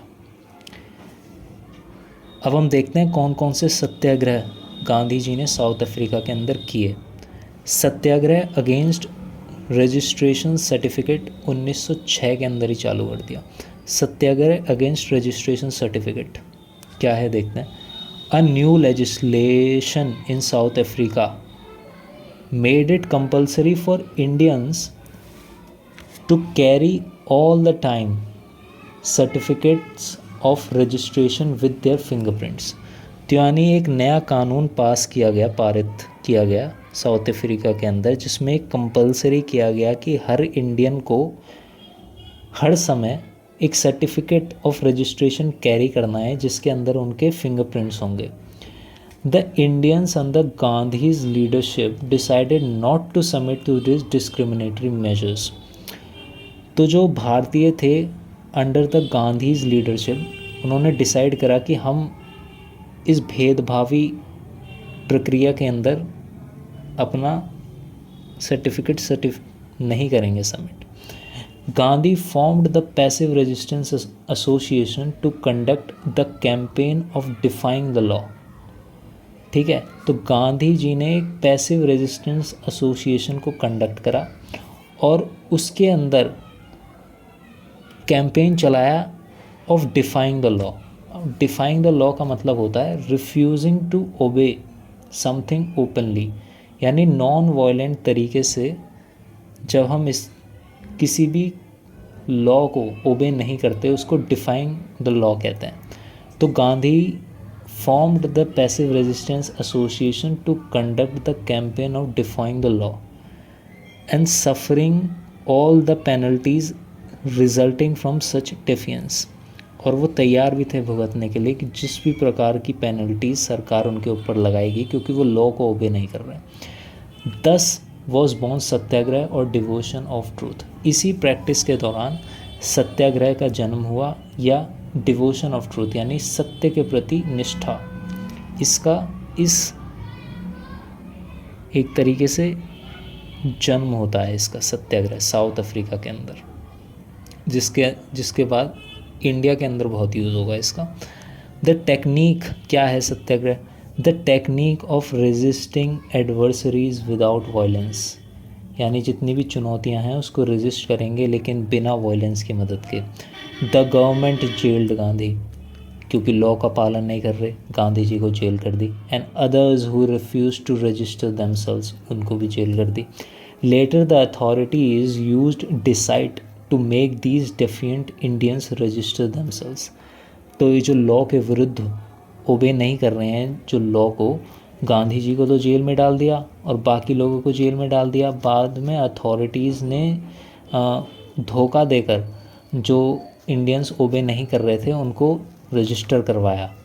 The Indians under the leadership of Gandhi retaliated by publicly burning their registration certificate. अब धोखे से साइन फिंगरप्रिंट्स तो करवा लिए, सर्टिफिकेट बनवा लिया, लेकिन जो इंडियंस थे, जो भारतीय थे, गांधी जी की लीडरशिप ने, उन्होंने ओपनली इसका विरोध किया, अपने रजिस्ट्रेशन सर्टिफिकेट को जला दिया। All this showed up the south African government in bad light. इससे एक छवि जो थी साउथ अफ्रीकन गवर्नमेंट की वो ख़राब हुई। In the end there was a compromise settlement. अंत में एक कॉम्प्रोमाइज सेटलमेंट हुआ। तो ये असर था गांधी जी के सत्याग्रह का 2006 में, सत्याग्रह अगेंस्ट द रजिस्ट्रेशन सर्टिफिकेट। अब दूसरा देखते हैं, campaign against registration on Indian migration. अब एक और कैंपेन चलाया गया, किसके विरुद्ध? जो रिस्ट्रिक्शंस लगाई गई, किसके ऊपर रिस्ट्रिक्शन लगाई? इंडियंस की माइग्रेशन के ऊपर जो रजिस्ट्रेशन लगाई गई उसके विरुद्ध कैंपेन किया गया। The earlier campaign was widened to include protest against the new legislation imposing restrictions on Indian migration। तो एक लेजिस्लेशन यहाँ भी पास हुआ था कि रजिस्ट्रेशन सर्टिफिकेट चाहिए। एक और लेजिस्लेशन पास हुआ कि जो इंडियंस है वो फ्रीली माइग्रेट नहीं कर पाएंगे। तो यहाँ पे तो आंदोलन चल ही रहा था, disobeying the law, defying the law चल ही रहा था। उसी कैंपेन के अंदर इसको भी इंक्लूड कर दिया गया कि हम इसका भी अगेंस्ट में हैं। तो द अर्लियर कैंपेन, जो पहले से एक कैंपेन चल रहा था रजिस्ट्रेशन सर्टिफिकेट का, उसी को और बड़ा किया गया, उसी आंदोलन को और बढ़ा गया और उसी के अंदर इंक्लूड किया गया to include protest against a new registration imposing restrictions on Indian migration. जो इंडियन माइग्रेशन के ऊपर रिस्ट्रिक्शंस लगाई गई थी उसके विरुद्ध एक कैंपेन चलाया गया जो वह पहले वाला ही कैंपेन का हिस्सा बन गया। The Indians defied this law by crossing over from one province to another and by refusing to produce licence. तो इसका डिफाई यानी इसका विरोध, इसका डिसोबेइंग कैसे किए इंडियंस ने? तुम रिस्ट्रिक्शंस लगा रहे हो हमारे ऊपर, इंडियंस की माइग्रेशन के ऊपर, तो उन्होंने माइग्रेट ही करना चालू कर दिया। एक प्लेस से, एक प्रोविंस से दूसरे प्रोविंस जाकर उन्होंने ये दिखाया कि हम आपके इस लॉ के विरुद्ध हैं। तो the Indians defied this law by crossing over from one province to another and by refusing to produce licence बनाने से मना किया। Many of this Indians were jail. जो होना था वही होगा, अथॉरिटीज़ की बात नहीं मानोगे जेल जाओगे। कैंपेन, अब ये दो हो गए। अब देखते हैं campaign against poll tax and invalidation of Indian marriages. अब कैंपेन चलाया गया किसके विरुद्ध? पोल टैक्स के ऊपर, और इंडियन मैरिजेस को इनवैलिडेट कर दिया था, वैलिड ही नहीं थी इंडियन मैरिजेस साउथ अफ्रीका के अंदर। इसके विरुद्ध भी कैंपेन चलाया गया। A poll tax of 3 pounds was imposed on all ex indentured Indians. तो जो एक्स इंडेंचर्ड इंडियंस थे, यानी जो कॉन्ट्रैक्चुअल लेबर्स थे, जो कॉन्ट्रैक्ट ख़त्म होने के बाद साउथ अफ्रीका में ही बस गए थे अपने बीवी बच्चियों के साथ, उनके ऊपर 3 pounds का पोल टैक्स लगाया गया। तो कैंपेन के अंदर डिमांड उठी demand for the abolition of poll tax. तो इस पोल टैक्स को हटाने की, अबॉलिश करने की डिमांड उठी कैंपेन के अंदर। क्योंकि which was too much for the poor indentured Indians who earned less than 10 shillings a month। और वो बेचारे एक्स इंडेंचर्ड इंडियन लेबर्स जो थे वो महीने का 10 शिलिंग से भी कम कमा रहे थे, उनके ऊपर आपने पोल टैक्स लगा दिया 3 पाउंड का। तो widened the base of this campaign. तो ये पोल टैक्स जो थी ये एक वजह बनी इस कैंपेन में, एक्स इंडेंचर्ड लेबर थे, ये बेस बने इस कैंपेन का। उसके बाद क्या हुआ, then a supreme court order which invalidated all marriages not conducted according to the Christian rites and registered by the registrar of marriage drew the anger of the Indians and others who were non-Christians। तो क्या हुआ कि supreme court ने एक ऐसा order निकाला जिसके अंदर उन्होंने जितनी भी मैरिजेस थी जो क्रिश्चियन राइट्स से नहीं हुई थी उनको इनवैलिडेट कर दिया, और जो रजिस्ट्रार के अंदर रजिस्टर नहीं है मैरिज उनको भी इनवैलिडेट कर दिया। तो इससे क्या हुआ, एक वाइड स्प्रेड एंगर स्प्रेड हुआ उन सब के अंदर जो क्रिश्चियन नहीं थे। Drew the anger of Indians and others who were not Christians. इस सुप्रीम कोर्ट ने जो ऑर्डर निकाला इसका क्या मतलब था, इम्प्लीकेशन से इसका मतलब ये था, by implication Hindu Muslim and Parsi marriages were illegal and the children born out of such marriages illegitimate. तो इस सुप्रीम कोर्ट के ऑर्डर से ये हुआ कि वो ये कह रहा था कि जो हिंदू मुस्लिम पारसी शादियां हैं जो क्रिश्चियन तौर तरीक़ों से नहीं हुई और रजिस्टर्ड नहीं है रजिस्ट्रार ऑफिस के अंदर, वो इलीगल हैं, और जो बच्चे पैदा हुए हैं इन शादी से वो नाजायज़ हैं। तो the Indians treated this statement as an insult to the honour of women and many women were drawn into the movement because of this indignity. तो इंडियंस की उसको ठेस पहुंची कि हमारे उस औरतों के ऊपर लांछन लगाया जा रहा है या स्वाभिमान के खिलाफ है हमारे, तो आदमियों के साथ साथ औरतों ने भी इस आंदोलन में, इस कैंपेन में, मूवमेंट में साथ दिया क्योंकि ये उनकी डिग्निटी के खिलाफ था। तो ये तीसरा सत्याग्रह हो गया। Protest against the transversal immigration act. The Indians protested the transversal immigration act by illegally migrating from Natal into the Transvaal। तो ट्रांसवाल क्या है, एक हिस्टोरिकल जगह है नॉर्थ ईस्टर्न साउथ अफ्रीका के अंदर। तो एक ट्रांसवाल इमिग्रेशन एक्ट लाया गया, उसके अगेंस्ट प्रोटेस्ट चालू किया गया। The Indians protested the Transvaal immigration act. कैसे किया उन्होंने प्रोटेस्ट, बाय इलीगली गैर कानूनी तरीके से migrating from Nuttall into the Transvaal. तो गैर कानूनी तरीके से वो माइग्रेट होने लगे नटल से Transvaal. The government held these Indians in jails, jail में डाला। Miners and plantation workers went on a lightning strike. जो मिल में काम करने वाले लोग थे, जो प्लांटेशन वर्कर्स थे, वो स्ट्राइक पर गए। इन इंडिया, भारत के अंदर भी गोखले यानी Gopal Krishna Gokhale toured the whole India mobilising public opinion in support of the Indians in South Africa. तो इंडिया के अंदर भी गोपाल कृष्ण गोखले ने पब्लिक ओपिनियन को मोबिलाइज़ किया साउथ अफ्रीका में रह रहे इंडियंस की सपोर्ट में। Even the lord viceroy Lord Hardinge condemned the repression and called for an impartial inquiry। तो ये एक और प्रकार का प्रोटेस्ट था against the Transvaal immigration act, जिसकी वाइसरॉय लॉर्ड हार्डिंज ने भी कंडेम किया। अब देखते हैं इन कैंपेन्स के बाद कॉम्प्रोमाइज़ सॉल्यूशंस क्या हुए। Compromise solution eventually through a series of negotiations involving Gandhi, Lord Hardinge, C.F. Andrew and General Smuts, an agreement was reached by which the government of South Africa acknowledged the major Indian demands relating to the poll tax the registration certificates and marriages solemnized according to Indian rites, and promised to treat the issue of Indian migration in a sympathetic manner. तो compromise solution क्या हुए? Series of negotiation चली जिसमें Gandhi ji included थे, Lord Hardinge जो vice Roy थे वो included थे, CF Andrew and general smuts included थे, और एक एग्रीमेंट पर पहुँचे।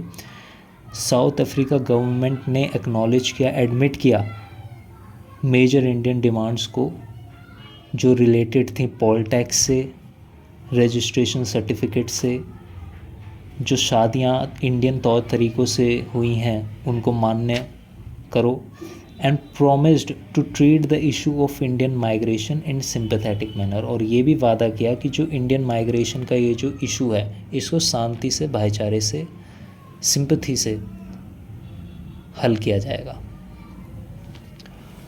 तो कुछ स्टेटमेंट्स हैं, ये देखते हैं।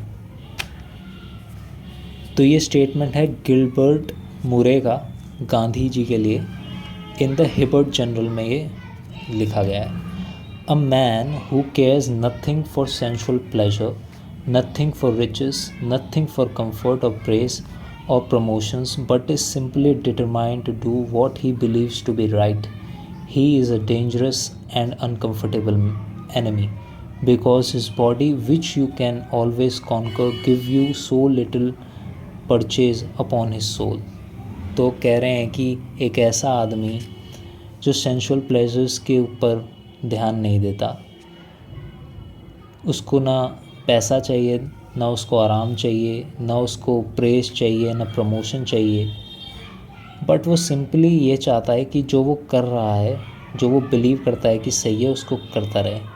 तो he is a dangerous and uncomfortable enemy, because his body which you can always conquer.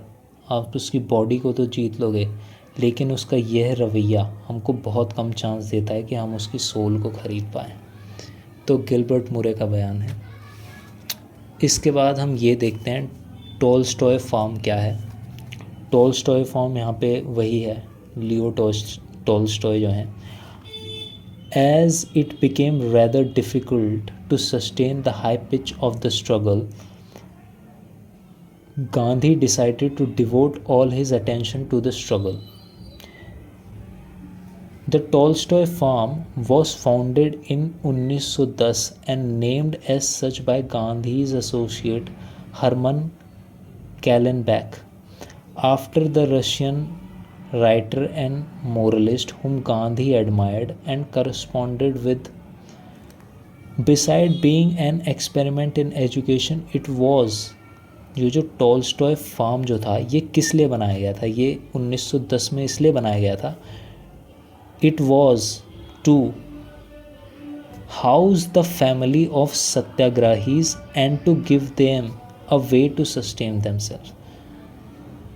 तो जो सत्याग्रही थे उनके परिवारों के लिए एक घर था, और ताकि वो अपने आप को पालन पोषण कर पाएँ, सस्टेन कर पाएँ, उनके लिए बनाया गया था।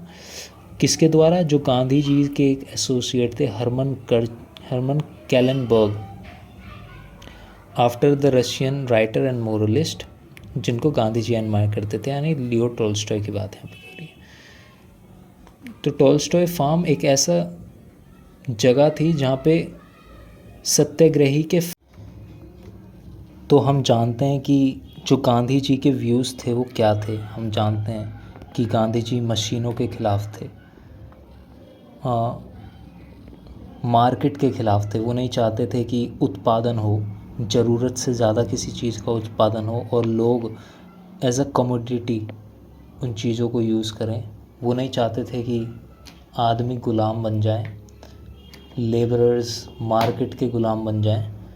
वो चाहते थे कि हाथ से चीज़ों को बनाया जाए और उतना ही आदमी कंज्यूम करे जितनी उसकी ज़रूरत है, ना कि मार्केट के हिसाब से कि ज़रूरत से ज़्यादा प्रोड्यूस कर रहे हो, नेचर को नुकसान पहुंचा रहे हो। तो ये सब हम जानते हैं कि उनकी स्वराज जो है, जो उनका स्वराज है, उसके अंदर उनके व्यू आते हैं बाद में निकल के। तो वो वही सारा चीज़ हमें यहाँ पे रिफ़्लेक्ट होता है। उनका टॉलस्टॉय फार्म जो है वो एक तरीके से उसी स्वराज का एक मिनी फॉर्म है, क्योंकि वो गांधीज के ऑब्जेक्टिव जो थे वो इसी कंटेक्स्ट में है कि was to inculcate the ideals of social service and citizenship besides a healthy respect for manual works from the early formative year itself. The farm worked till 1913. तो हमें वही सब उसी चीज़ की झलक मिल रही है छोटी छोटी। वो चाहते थे कि लोग अपना काम स्वयं करें, अपना पानी खुद भरें, अपने लिए खाना खुद बनाएं, जो मैनुअल वर्क है वो खुद करें, है ना। और ये सब आदतें शुरुआती दौर में ही, फॉर्मेटिव ईयर्स में लड़के लड़कियों के अंदर डाल देनी चाहिए। हालांकि जो फार्म था वो 1913 तक ही चला और 1915 तो में गांधी खुद ही इंडिया आ गए थे। तो ये कुछ है टॉलस्टॉय फार्म, फियोनिक्स फार्म, 2 फार्म इन्होंने वहाँ पर बनाए। तो हम पढ़ रहे थे कि द मेकिंग ऑफ गांधी, कैसे गांधी बने साउथ अफ्रीका में, कैसे उन्होंने सिविल डिसोबीडियंस या सत्याग्रह या डिवोशन ऑफ ट्रुथ, कैसे उसके साथ एक्सपेरिमेंट किए और कैसे वो सक्सेसफुल रहे, और कैसे बाद में गांधी पूरा एक मास कैंपेन चलाएंगे इंडिया के अंदर साउथ अफ्रीका से आने के बाद। तो अब हम देखते हैं Gandhi's experience in South Africa. तो गांधी जी का क्या अनुभव रहा साउथ अफ्रीका में। तो Gandhi found that the masses had immense capacity to participate in and sacrifice for a cause that moved them. तो गांधी जी को ये पता लगा कि जो मास है, जो लोग हैं, जो भीड़ है, उसके अंदर बहुत इमेंस कैपेसिटी है, बहुत ताकत है, to participate and sacrifice for the cause they moved them. तो जिस चीज़ में वह चाहें पार्टिसिपेट करें और अपने आप को सेक्रीफाइस करें अगर, तो उनके अंदर बहुत कैपेसिटी है मास का अगर यूज़ किया जाए तो। He was able to unite Indians belonging to different religion and classes and man and women alike under his leadership. कितनी बड़ी बात है कि एक आदमी ने विदेश के अंदर रह रहे भारतीय जो लेबर्स हैं, दबे कुचले हैं, उनको यूनाइट किया, चाहे वो अलग रिलीजन से आते हों, अलग क्लास से आते हों, चाहे आदमी हो चाहे औरत हों, अलग अलग उम्र के हों, अपनी लीडरशिप में उन सबको यूनाइट किया और उस ज़माने में ऐसी सरकारों के ख़िलाफ़ एकजुट करके आवाज़ उठवाई। तो ये कितनी बड़ी बात है। He was able to unite, वो ऐसा करने में सक्षम थे। He was able to unite Indians belonging to different religion and class and men and women alike under his leadership. He also came to realize that at the times the leaders have to take decisions unpopular with their enthusiastic supporters. तो जब time पड़ता है, कभी कभी ऐसा time भी आता है कि लीडर्स को ऐसा डिसीज़न लेना पड़ता है जो उनके सपोर्टर्स को भी अच्छा ना लगे। तो ये भी उनके अनुभव में आया। इसके अलावा he was able to evolve his own style of leadership and politics and new technique of struggle on a limited scale untrammelled by the opposition of contending political currents. तो गांधी जी को ये भी अनुभव हुआ कि उनको अपना एक स्टाइल के बारे में पता चला कि मेरा एक अपना एक लीडरशिप का स्टाइल है, मेरे अपने एक पॉलिटिक्स का स्टाइल है। उन्होंने नई नई टेक्निक्स का जन्म दिया, सत्याग्रह उसमें से एक हमने पढ़ी अभी। हालांकि लिमिटेड स्केल में ही था, छोटी जगह पे ही लागू किया था, लेकिन उसका जो असर था वो बहुत ही व्यापक था। तो ये सब उनको सीखने को मिला। अनटेम्ड बाय द अपोजिशन और कंडेम पॉलिटिकल करंट्स, बेरोक था उनका जितना भी था, जितने भी उनके राजनीतिक प्रयोग थे सफल रहे थे, उनमें ज़्यादा ऐसी कोई अड़चन नहीं आई थी, सक्सेसफुल थे। तो ये गांधी का एक्सपीरियंस था साउथ अफ्रीका के अंदर। अब हम देखते हैं गांधीज टेक्निक ऑफ सत्याग्रह। तो गांधी जी की जो टेक्निक है सत्याग्रह की क्या है एक्चुअली में, व्हाट इज सत्याग्रही। तो Gandhi evolved the technique of satyagraha during his stay in South Africa. तो गांधी जी ने ये जो टेक्निक है सत्याग्रह की, इसको बनाया, इवॉल्व किया साउथ अफ्रीका में जब वो रह रहे थे उसके दौरान। It was based on truth, सत्य पर आधारित थी, एंड नॉन वायलेंस, सत्य और अहिंसा। जैसा कि हम सब जानते हैं गांधी जी का सत्याग्रह सत्य और अहिंसा पर आधारित था। He combined some elements from Indian tradition with the Christian requirement of turning the one cheek, and the philosophy of Tolstoy, who said that evil could best be countered by non-violent resistance। तो ये जो सत्य और अहिंसा के ऊपर based ये जो सत्याग्रह था, ये कॉम्बिनेशन था किस चीज़ का? भारतीय संस्कृति का। हम जानते हैं वो भगवत गीता को मानते थे, तो इंडियन ट्रेडिशन का कंबाइंड था। उसमें कुछ कुछ क्रिश्चियनिटी के भी चीज़ देखने को मिलती हैं, जैसे कि अगर कोई एक गाल पर थप्पड़ मारे तो अपना दूसरा गाल आगे कर दो। Christian requirement of turning the other cheek, and philosophy of Tolstoy की जो फिलॉसफी थी, क्या थी टॉल्स्टॉय की philosophy? That evil could be best countered bye non violent resistance, यानी जो बुराई है उसको काउंटर किया जा सकता है सिर्फ नॉन वायलेंट, अहिंसा के तरीके से। अहिंसा रेजिस्टेंस के थ्रू ही उसको कौन, एक आँख के बदले अगर एक आँख लोगे तो पूरी दुनिया अंधी हो जाएगी। तो यानी अगर ईवल, तो ये गलत है, तो अगर ईवल को हराना है तो नॉन वायलेंट रेजिस्टेंस, ये लियो टॉल्स्टॉय की फिलॉसफी है जो गांधी जी को बहुत ही अच्छी लगी। तो ये उन्होंने अपने सत्याग्रह में इनकलकेट की। तो what are the basic tenets were as follows. तो क्या हैं सत्याग्रह के basic rules? A satyagrahi was not to submit to what he considered as wrong, but was to always remain truthful, non violent and fearless. तो जो भी सत्याग्रही होगा, अगर उसको लगता है कुछ गलत हो रहा है तो वो उसको होने नहीं देगा या उसके खिलाफ कभी हार नहीं मानेगा, बल्कि खड़ा रहेगा हमेशा सत्य के साथ, अहिंसा तरीके से, और कभी भी डरेगा नहीं। A satyagrahi works on the principle of withdrawal of cooperation and boycott. एक सत्याग्रही जो होता है वो काम करता है किस अनुशासन पर? On the principles of withdrawal of cooperation, यानी कोऑपरेट नहीं करेगा, और बॉयकॉट करेगा यानी बहिष्कार करेगा। असहयोग और बहिष्कार के प्रिंसिपल्स पे सत्याग्रही काम करता है। Method of Satyagraha include non payment of taxes and declining honours and position of authority. तो यानी सत्याग्रही का मार्ग जो है, सत्याग्रह का मार्ग जो है, सत्याग्रही का रास्ता जो है वो ये है कि हम टैक्स को पे नहीं करेंगे सरकारों को, और अगर हमें लुभाने के लिए सरकार हमें कोई पोजीशन देगी या कोई सम्मान देगी या गवर्नमेंट अथॉरिटी के अंदर हाई पोजीशन देगी तो उसको भी हम नकार देंगे। A Satyagrahi should be ready to accept suffering in his struggle against the wrongdoers। एक सत्याग्रही जो है उसको हमेशा तैयार होना चाहिए किस चीज़ के लिए? सफरिंग अनुभव करने के लिए, against, in his struggle against the wrong doers. तो वो जो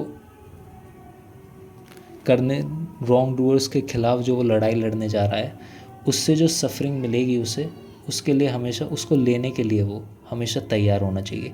this suffering was to be a path of his love for truth. ये सफरिंग उसके सत्य के रास्ते पर चलने का